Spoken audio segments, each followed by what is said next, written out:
Okay. ఇంకెవరు వస్తున్నారు? DKR నమ్మ మేడం. డీకేఆర్ నమ్మ. ఎందుకు వస్తున్నారు? ఓట్ల గురించా? తెలుసా నీకు ఓట్ అంటే? ఏ పార్టీ వాళ్ళది? ఏ పార్టీ? బీజేపీ. ఓకే. ఏం గుర్తో తెలుసా వాళ్ళది? పువ్వు గుర్తా? ఓకే. ఏం చెప్పాలి మీరు ఇప్పుడు? ఏం చెప్తారు ఆయనకి?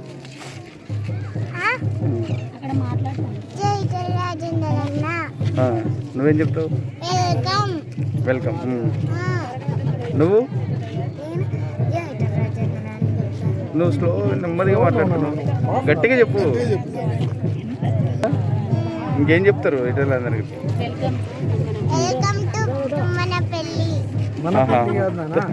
తుమ్మనపల్లి. ఏం తీసుకొచ్చారు మరి ఆయన కోసం? ఏవి?